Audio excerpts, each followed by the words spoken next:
আসসালামু আলাইকুম। পত্রিকার প্রধান প্রধান শিরোনাম সহ সংবাদে স্বাগতম। যথারীতি আমি মামুন চৌধুরী আছি আপনাদের সাথে।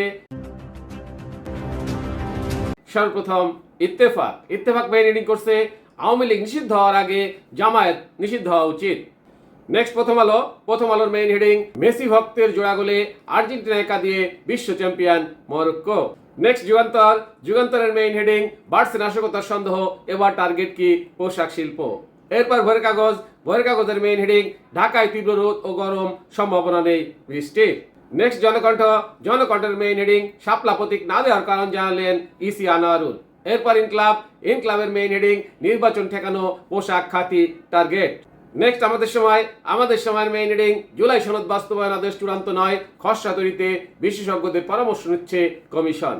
এরপরে কালের কণ্ঠের মেইন হেডিং শাহজালাল বিমানবন্দরে আগুন, বিপজ্জনক পণ্যে বড় দুর্ঘটনার ঝুঁকি। নেক্সট মানব জমিনের মেইন হেডিং বিমানবন্দরে অগ্নিকাণ্ড, যেসব প্রশ্নের উত্তর মিলছে না। এরপরে জয় দিনের মেইন হেডিং গাজায় ভয়াবহ বোমাবর্ষণে 45 ফিলিস্তিনি হত্যা। নেক্সট সমকালের মেইন হেডিং জামায়াতের উপর হঠাৎ এনসিপির তোপ, বিএনপির গতিও বিরাট। এরপর বিবিসি নিউজের মেইন হেডিং ধানের শীষ, নৌকা, লাঙ্গল বা দাড়িপাল্লা যেভাবে রাজনৈতিক দলের প্রতীক হয়ে উঠল। সর্বশেষে আরটিভি নিউজের মেইন হেডিং বিমান হামলায় 45 জনকে হত্যার পর গাজায় ইসরায়েলি যুদ্ধবিরতি। এত করছিলেন পত্রিকাগুলোর প্রধান শিরোনাম। এবারে বিস্তারিত। আওয়ামী লীগ নিষিদ্ধ হওয়ার আগে জামায়াত নিষিদ্ধ হওয়া উচিত।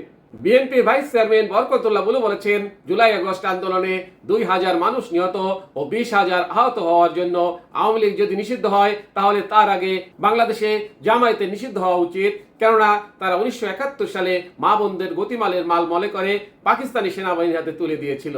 30 লাখ শহীদদের রক্তের সঙ্গে বেইমানি করে পাকিস্তানের পক্ষে যুদ্ধ করে মানুষ হত্যা করেছে। রোববার 19 অক্টোবর বিকেলে তিনি নোয়াখালীর বেগমগঞ্জে জুলাই গণঅভ্যুত্থানে 2 শহীদ যোদ্ধা আব্দুল কাইম আহাদ ও আসিফ হোসেনের কবরে শ্রদ্ধা জিয়ারত ও পরিবারের খোঁজ নেন। পরে সাংবাদিকদের একথা বলেন। এ সময় বুলু বলেন, ফ্যাসিস্ট আওয়ামী লীগ সরকার বিরোধী আন্দোলনে সবচেয়ে বেশি হতাহত হয়েছে বিএনপির নেতাকর্মীরা। কিন্তু যারা 71কে অস্বীকার করে, 30 লাখ শহীদের রক্ত অস্বীকার ও 24-এর গণঅভ্যুত্থানকে বিপ্লব বলে, 5 আগস্টকে দ্বিতীয় স্বাধীনতা, নতুন সংবিধানের কথা বলে, পক্ষান্তরে তারা বাংলাদেশের অস্তিত্বকে অস্বীকার করে।